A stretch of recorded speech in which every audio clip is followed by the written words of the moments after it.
Olá pessoal, aqui é o professor Fernando, estou aqui para a gente finalizar a resolução das nossas questões de revisão para a nossa AS. A gente iniciou a resolução, né, dessas atividades em sala de aula, mas não foi possível finalizar, então eu vou gravar essa aula com a correção aqui para vocês. Ok, estão faltando aí 7 questões, ainda um restinho dentro da parte de eletrodinâmica, né, de circuitos, geradores, receptores, e algumas questões ali na parte de eletromagnetismo, tá? Então vamos lá, a primeira delas está aí na tela. Ela diz o seguinte: os equipamentos eletrônicos muitas vezes funcionam com pilhas e ou baterias que podem ser dos mais variados tipos e formatos.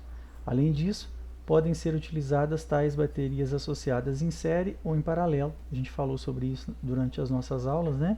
Associação em série e em paralelo de geradores. No entanto, para ambas as associações, não é recomendado que se utilize pilhas de tamanhos diferentes e que pilhas novas e velhas não sejam usadas simultaneamente em um dispositivo eletrônico. Considerando-se a associação de geradores idênticos em série, tal recomendação é feita uma vez que... Bom, então ele está falando aqui de uma associação de pilhas em série. Então aqui vamos só esquematizar, né? Mais ou menos isso daqui. Temos aqui algumas pilhas, né, associadas em série, lembrando que o tracinho maior é o polo positivo, o tracinho menor é o polo negativo. Cada pilha dessa tem uma resistência interna. Então essa daqui tem uma resistência R1, essa daqui tem uma resistência R2, essa daqui tem uma resistência R3. Na associação em série de geradores, nós vimos que a resistência equivalente é dada pela soma. Então a resistência equivalente de uma associação em série vai ser R1 mais R2 mais R3 mais quantas pilhas a gente tiver associadas ali. Ou seja, quanto mais pilhas associadas em série, maior é a resistência equivalente. E se a gente pensar aqui, lembrar da equação do gerador, né, U é igual a epsilon menos R vezes I, se esse R, que é a resistência interna dos nossos geradores, for aumentando muito, vai chegar um ponto em que a diferença de potencial que a pilha vai conseguir entregar para o circuito é nula, né? É quando a pilha está descarregada. Então, o fato, né, da gente evitar associar pilhas velhas juntamente com as novas é porque as pilhas velhas elas têm uma alta resistência interna e quanto mais pilhas velhas a gente tiver associadas ali, mais rapidamente a gente vai descarregar a nossa bateria nova, né? Ela vai funcionar, a pilha nova vai acabar fornecendo energia para a velha funcionar. Tá? Então o fato, né, essa recomendação se deve ao fato de as pilhas velhas apresentarem ali uma resistência interna mais elevada, o que vai contribuir para que o circuito acabe, a associação, né, acabe descarregando mais rapidamente. Então, considerando essa associação de geradores idênticos em série, a recomendação é feita uma vez que as pilhas velhas possuem menor força eletromotriz? Não, a força eletromotriz é aquela que vem indicada lá na pilha, né, 1,5 volts. O fato dela estar velha ou nova não vai alterar isso daí, vai alterar o U, que é a quantidade de energia que ela consegue entregar líquida para o circuito. B. Pilhas velhas possuem maior resistência interna? Sim, é o que a gente acabou de falar, né? C. Pilhas novas possuem maior resistência interna? Não, são as velhas que possuem maior. D. Pilhas novas possuem menor força eletromotriz, como eu disse, a força eletromotriz é a mesma. E E. Pilhas novas fornecem pilhas novas, né, fornecem menor tensão, também não. Tá? Então a única que está de acordo com o que a gente falou é a letra B. Próxima. O trecho traz a descrição de como funcionam alguns equipamentos eletrônicos. Medidores em circuitos. É o aparelho utilizado para medir o valor da corrente elétrica. Então aqui ele já especificou para a gente o que esse equipamento vai medir num trecho qualquer do circuito. Para conhecer o valor da corrente elétrica que está passando por uma lâmpada do circuito, por exemplo, é necessário introduzir esse equipamento, né, ele deixou aqui para a gente identificar o que é, no circuito de forma que a corrente que passa pela lâmpada e que desejamos medir também passe pelo aparelho. Bom, a gente viu que o aparelho que é utilizado para medir corrente elétrica é o amperímetro ou o galvanômetro, amperímetro ou o galvanômetro, né? São os dois que a gente tem aí, galvanômetro. Tá? Então, são os dois que a gente tem aí para realizar a medição de corrente. O galvanômetro é um instrumento mais sensível, né? Ele é utilizado para medir correntes de intensidade mais baixa. Ambos, já que vão medir corrente, eles precisam estar associados em série no nosso circuito para que toda a corrente do circuito passe através do equipamento e ele possa fazer a medição dela. Tá? Então, vamos ver o que as alternativas trazem ali. Analisando o texto, o instrumento de medida descrito e a forma como devemos associar esse instrumento ao circuito são. Então, vai ser amperímetro ou galvanômetro e deve estar associado em série. Letra A, é o amperímetro que deve ser associado em paralelo? Tudo bem, é o amperímetro, mas não deve estar associado em paralelo. Voltímetro, não, voltímetro mede a tensão num trecho do circuito. Amperímetro deve ser associado em série? Sim, perfeito, né? Isso daqui que a gente tem que fazer, né? A gente deve usar um amperímetro e ele deve ser associado em série com o nosso circuito. É o voltímetro? Não, como a gente falou, o voltímetro mede voltagem, tensão. É o galvanômetro? Pode ser. E deve ter uma associação mista? Não. Poderia ser o galvanômetro, mas ele deveria estar associado em série. Então, o único que vai atender ali a proposta da questão é o amperímetro e ele precisa estar associado em série ao nosso circuito. Bom, pessoal, a gente fecha aqui as questões que tratam de eletrodinâmica, né? A gente já tinha feito uma boa parte delas ontem, ficou faltando essas duas. Daqui para frente, eu vou resolver com vocês algumas questões de eletromagnetismo, tá? De magnetismo, ímãs, inicialmente, e depois algumas questões de eletromagnetismo, para a gente recordar alguns pontos ali também, tá? A primeira delas é essa daqui. A figura 1, adiante, representa um ímã permanente em forma de barra, onde E, N e S indicam, respectivamente, polos norte e sul. Suponha que a barra seja dividida em 3 pedaços, como mostra a figura 2. Colocando lado a lado os 2 pedaços extremos, como indicado na figura 3, é correto afirmar que, bom, nós temos aqui um ímã, né, com seu polo norte e seu polo sul, que é a figura 1. A gente vai quebrar esse ímã em 3 partes. Vou tirar um pedaço no meio aqui e vou obter 2 pedacinhos nas extremidades. Nós vimos que por mais que a gente quebre um ímã, é impossível a gente separar um polo norte de um polo sul. Tá? O princípio da inseparabilidade dos polos. Então aqui, né, nesse pedaço superior, eu tenho um polo norte do lado de cima e logo esse A só pode ser um sul, porque nesse pedacinho aqui eu preciso ter um polo norte e um polo sul. A mesma coisa deve acontecer aqui no pedacinho de baixo. Eu preciso, esse pedacinho, ele vai ter obrigatoriamente um polo norte e um polo sul. Como aqui embaixo já é sul, o B só pode ser um norte. Então a gente concluiu ali que o A é um sul e que o B é um norte, né? Porque nós não conseguimos separar os polos de um ímã. Olhando ali então para a figura 3, onde ele coloca os 2 pedacinhos juntos, olha, o B é norte e o A é sul. Então a gente está colocando norte do lado de norte e sul do lado de sul. Nós falamos também que sempre que a gente colocar polos de mesmo nome próximo do outro, eles vão se repelir, e sempre que nós colocarmos polos de nomes contrários um do lado do outro, eles vão se atrair. Então nesse caso aqui, como nós estamos colocando polos de mesmo nome um ao lado do outro, vai haver uma repulsão entre eles. Então, colocando lado a lado os 2 pedaços extremos, como indicado na figura 3, é correto afirmar que eles, letra A, se atrairão? Não, eles vão se repelir. Se atrairão, letra B, também não. Não serão atraídos nem repelidos? Não, eles vão se repelir. D, se repelirão, pois A é norte e B é sul? Não, é o contrário, né? Então, sobrou a letra E, que é a nossa alternativa aqui, a nossa resposta. Se repelirão, pois A é um polo sul e B é um polo norte. De tal forma que ficou ali os polos de mesmo nome, um próximo do outro. Tá? Então, só recordando aí aqueles princípios, né? Aquelas características que a gente falou aí a respeito dos ímãs. Mais uma sobre esse assunto, olha. Os antigos navegantes usavam a bússola para orientação em alto mar, devido à sua propriedade de se alinhar de acordo com as linhas do campo geomagnético, campo magnético terrestre. Analisando a figura onde estão representadas essas linhas, podemos afirmar que, bom, nós vimos que um ímã nas proximidades aí da superfície da Terra, ele sempre vai se alinhar com a direção norte-sul do planeta. Por quê? Então aqui o ímã vai apontar, o polo norte do ímã aponta para o norte geográfico, chamar de norte geo, e o sul da bússola vai apontar para o sul geográfico.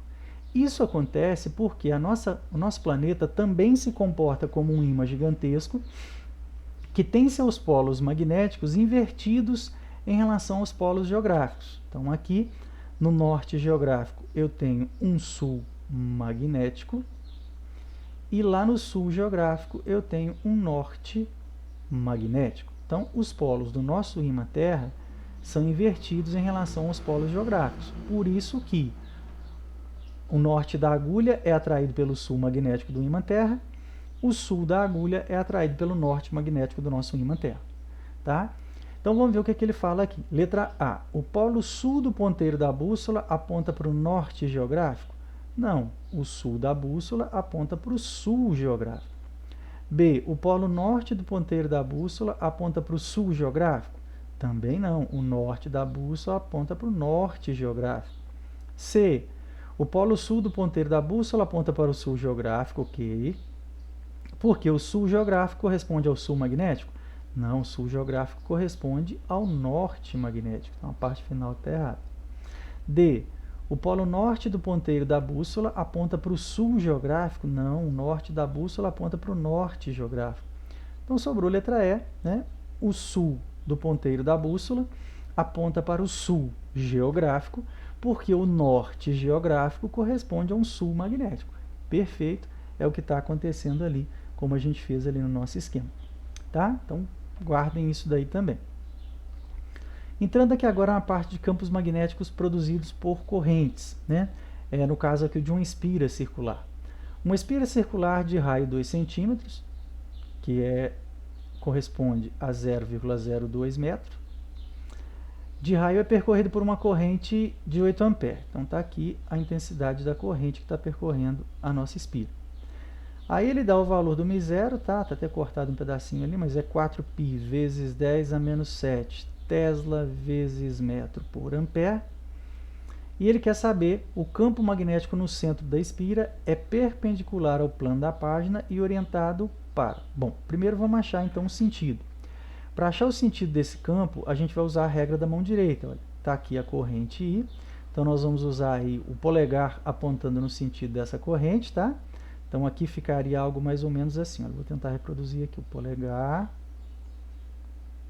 e aqui os dedos, tá? Então isso daqui é a corrente I. Os nossos dedos vão indicar o sentido do campo. Então esse campo ele entra do lado de cá e ele sai do lado de fora. Ou seja, lá no centro da espira, devido à corrente elétrica, ou a corrente que está representada ali, lá no centro da nossa espira nós temos um campo magnético para dentro, tá? Ele está entrando no plano do papel.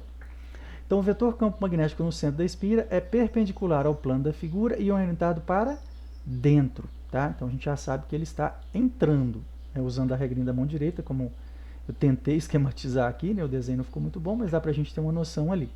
Então, ele é para dentro. Então, eu já posso cortar aqui a letra A, que está falando que é para fora, já posso cortar a letra C, que também está falando que é para fora. Agora, para a gente saber qual das três que sobrou ali, B, D ou E, nós vamos ter que calcular a intensidade desse campo. E aí, a formulazinha que a gente usa é μ0 vezes I sobre 2 vezes R. Então, fica 4π vezes 10 a menos 7 vezes o I, que é 8, sobre 2 vezes o R, que é 0,02. Eu vou simplificar esse 4π com 2 aqui, sobra 2π aqui em cima, tá? E aí nós vamos resolver ali, ó. 2π vezes 8 vai dar 16π. 16π dividido por 0,02, isso dá 800π vezes 10 a menos 7 Tesla.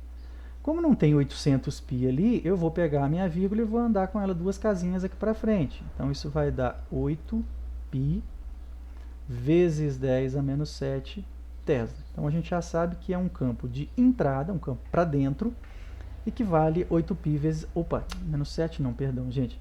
Eu esqueci aqui, olha, eu voltei a vírgula 2 casinhas, então eu tenho que diminuir essas casinhas do meu expoente. Então é um campo para dentro que vale 8π vezes 10 a menos 5 Tesla, e a alternativa que traz isso para a gente é a segunda aqui, é a letra B. É um campo para dentro de intensidade 8π vezes 10 a menos 5 Tesla. E aí, pessoal, eu não vou resolver aqui questões que envolvem fios, né, solenoide, aquela coisa toda. Para cada um tem uma fórmula diferente, então é só vocês lembrarem ali, né, consultar o material, né, tudo direitinho. Caso seja necessário lá na hora, todas as fórmulas vocês vão ter acesso, tá bom? O importante é a gente exercitar, né, a questão da regra da mão direita para não errar a questão por conta de um detalhezinho, que é a regra da mão direita. As outras duas aqui são sobre a lei de Lenz, né, a indução eletrostática. O sentido da corrente induzida que surge na espira, né, a partir da indução eletrostática. Então ele fala assim na questão na próxima. Na figura a seguir, 3 partículas carregadas, M, N e P, penetram numa região onde existe um campo magnético uniforme B, um vetor ali, movendo-se em uma direção perpendicular a esse campo. As setas indicam o sentido movente de cada partícula.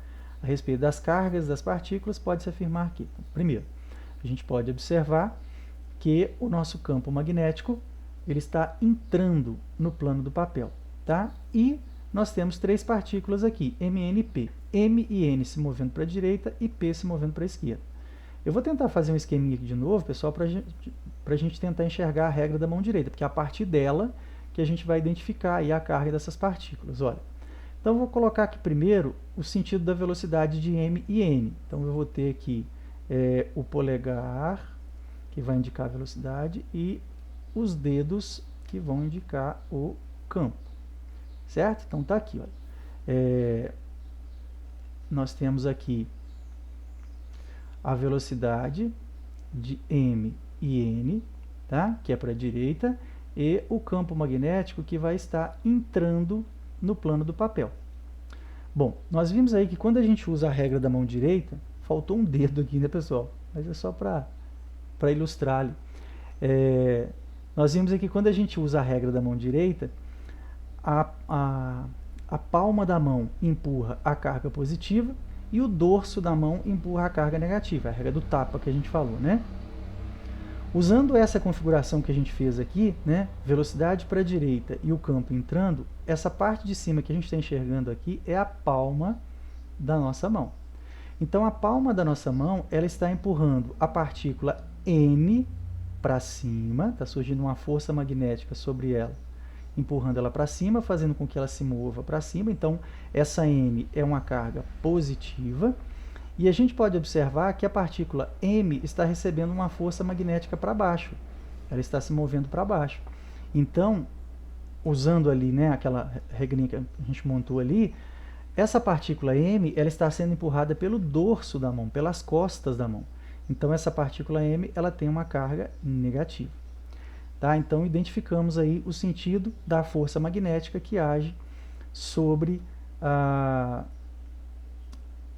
as cargas M e N. Pessoal, estou recordando que eu falei da lei de Lenz. A lei de Lenz é na próxima questão, tá? Aqui não, aqui é só a regra da mão direita mesmo.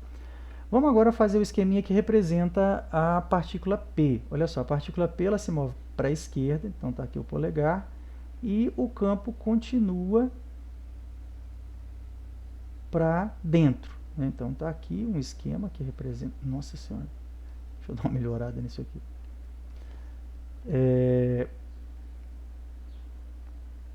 Então está aqui a nossa mão, polegar. Aqui vai estar a velocidade de P, tá? E o campo continua para cima. Fazendo isso, se vocês montarem isso daí, na hora que vocês estiverem resolvendo o exercício, vocês vão ver que isso aqui que está aparecendo da nossa figura é o dorso da nossa mão. Tá? É as costas da mão. E a gente pode observar que essa partícula P ela está recebendo aqui uma força magnética para cima. Então, a gente está empurrando essa partícula P com as costas da mão. Logo, ela é uma partícula negativa. Então, usando a regrinha da mão direita, a gente consegue identificar aí o sentido o sinal né, o sentido da força magnética em cada uma das partículas e a partir disso concluir qual que é a carga de cada uma delas. Então a gente tem que M e P são negativas e N é positivo. É exatamente isso que ele pergunta. A respeito das cargas das partículas, pode-se afirmar que, letra A, M e NP são positivas? Não, a gente tem uma negativa ali no meio. B, N e P são positivas? Não, N e P são negativas.